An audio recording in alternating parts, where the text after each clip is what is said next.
২০ দিনেই ১ লক্ষ পার। ১১ই নভেম্বর রাজ্যে শুরু হয়েছিল স্বাস্থ্যবন্ধু প্রকল্প।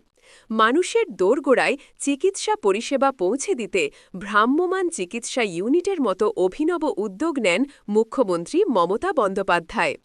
বুধবার সমাজ মাধ্যমে এই প্রকল্পের সাফল্য তুলে ধরে মমতা জানান, মাত্র ২০ দিনেই ক্যাম্পে আসা মানুষের সংখ্যা ১ লক্ষ পার হয়ে গিয়েছে। একই সঙ্গে মুখ্যমন্ত্রী জানিয়েছেন, ১১০টি ভ্রাম্যমাণ চিকিৎসা ইউনিটকে জনসেবায় যুক্ত করা হয়েছে। আরও ১০০টি ইউনিট শীঘ্রই এই পরিষেবায় যোগদান করবে। এটি আমাদের সরকারের আরেকটি জনবান্ধব উদ্যোগ বলে উল্লেখ করে মমতা আরও জানান, এখন পর্যন্ত ১,০২৭টি শিবির আয়োজন করা হয়েছে। এই শিবিরগুলিতে যারা এসেছেন তাদের মধ্যে বেশিরভাগই মহিলা এবং বয়স্ক।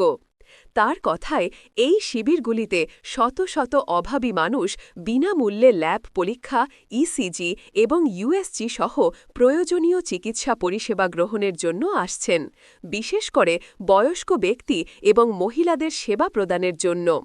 স্বাস্থ্য দপ্তর সূত্রে খবর, একটি ভ্রাম্যমাণ চিকিৎসা ইউনিট যেন ছোট্ট একটি অত্যাধুনিক হাসপাতালের ক্ষুদে সংস্করণ, যেখানে haemoglobin, complete blood count, pregnancy, cholesterol, kidney, liver function, uric acid, ECG, chest x ray সহ ৩৫ ধরনের টেস্ট করার ব্যবস্থা রয়েছে।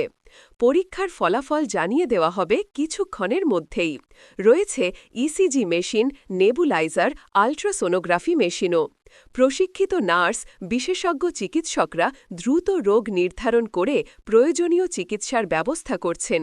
স্বাভাবিকভাবেই জেলার প্রত্যন্ত এলাকাতে এই ভ্রাম্যমাণ চিকিৎসা ইউনিট হাজির হয়ে যাওয়ায় মানুষ সঠিক চিকিৎসা পরিষেবা পাচ্ছেন। তাদের কষ্ট করে হাসপাতালে যেতে হচ্ছে না। ফলে স্বাস্থ্যবন্ধু শিবিরে ভিড় বাড়ছে।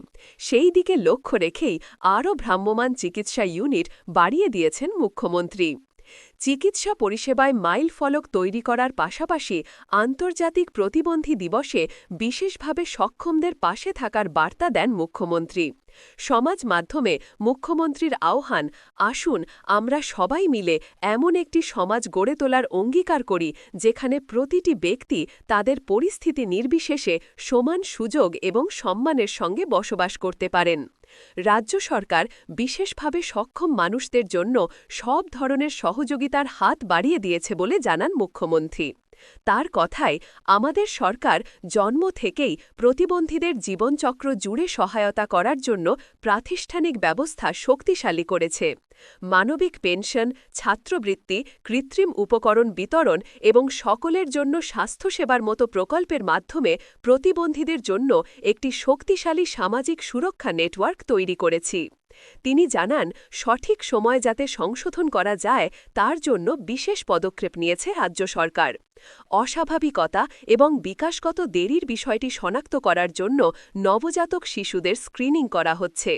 এছাড়াও তাদের জন্য বিশেষ স্কুল পরিচালনা করা, বিশেষ চাহিদাসম্পন্ন শিশুদের জন্য সমস্ত স্কুলে বিশেষ শিক্ষার ব্যবস্থা করা হয়েছে। তাদের দক্ষতা তুলে ধরার চেষ্টা করা হয় যাতে তারা একটি উপযুক্ত জীবিকা অর্জন করতে পারেন। একই সঙ্গে সরকারি চাকরিতে সংরক্ষণের ব্যবস্থা করা হয়েছে, যার মাধ্যমে বিশেষভাবে সক্ষমরা স্বয়ংসম্পূর্ণ এবং মর্যাদার সঙ্গে জীবনযাপন করতে পারেন।